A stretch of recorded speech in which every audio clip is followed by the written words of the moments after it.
Hello everyone, কেমন আছো তোমরা সবাই? আশা করি তোমরা সবাই খুব ভালো আছো এবং সুস্থ আছো। আমার ছোট্ট একটা মিনি ব্লগে তোমাদের অনেক অনেক স্বাগত, অনেক অনেক ভালোবাসা। তো বন্ধুরা, তোমরা প্রত্যেক দিন বোরিং হয়ে যাও, এই একই ব্রেকফাস্ট একই রকমভাবে দাও, একই রকম। তো আজকে একটু চেঞ্জ করলাম, রান্নাঘর থেকে ভিডিওটা তোলার চেষ্টা করছিলাম, মানে করেছি আর কি, বাট কিছুই নয়, ডিম টোস্টটা করলাম, তাই বাদ বাকিগুলো শেয়ার করতে পারিনি। কারণ আজকে জানো তো বন্ধুরা, সকাল 5:45 থেকে লোডশেডিং ছিল, পুরো এসেছে কটায় জানো, তখন সোমনাথ বেরোচ্ছে বোধহয় 9:20 কি 25-এ কারেন্ট এসছে। খুব বিপদের মধ্যে পড়ে গেছিলাম আমি, কারণ আমি গ্যাস জলে প্লাস গ্যাসের দুপাশে বসাই তাড়াতাড়ি হওয়ার জন্য, আর পাশে ইন্ডাকশানে বসাই, আবার ইলেকট্রিক কেটেলে চাটা বা ডিম সেদ্ধ টেদ্ধ করি। কিন্তু ব্যাডলাক কোনোটাই করতে পারিনি, সবই গ্যাসে করতে হয়েছে। কিন্তু আজ সোমনাথ আমাকে বাঁচিয়ে দিয়েছে, কী বলো তো।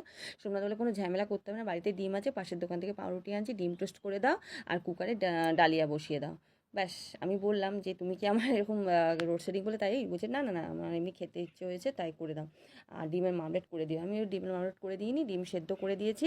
আর ডালিয়া যেমন আমি করি নর্মালভাবে, সোনা মুগের ডাল দিয়ে একটু কাঁচা লঙ্কা, আর বাড়িতে একটু আলু ছিল, মানে সবজি আছে, আমি সবজি দিইনি, বাড়িতে আলু দিয়ে দুটো আলু কুচি কুচি করে দিয়েছি, ব্যাস।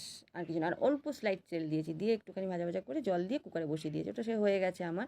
আর এই পাশে পাঁপড় ভেজে দিয়েছিলাম, আলু ভেজেছি আর ডিম সেদ্ধ করে দিয়েছি, কারণ সোমনাথ ডিম ভাজা, সোমনাথও ডিম ভাজা খেতে চেয়েছিলো, ডিমের মামলেট, আর ছেলেও তাই। কিন্তু আমার সুবিধার জন্য আমি ডিম সেদ্ধ করে দিয়েছি আর আলু ভাজাটা করেছি। আর ও ছেলের জন্য আমাকে কিন্তু ভাত করতে হয়েছে, ও ডালিয়া খায় না, কি কিছুতেই আমি আমার ছেলেকে ডালিয়া খাওয়াতে পারি না।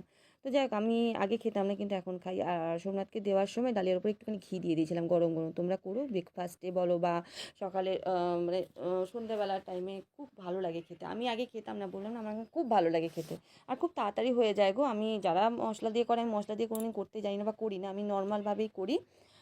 খুব ভালো লাগে খেতে। তো দেখো এই পাশের দিকে আমি সোমনাথকে ব্রেকফাস্টটা তো দিয়ে দিলাম ওকে, আর এই পাশের দিকে দেখো আমি ডিম টোস্ট করেছি, ডিম টোস্টের মধ্যে ওই দেখলে তোমরা, আমি ফটো পোস্ট করেছি এর আগে, আর একটুখানি দিয়ে দিয়েছিলাম, কি বলে যেন, ওই সস।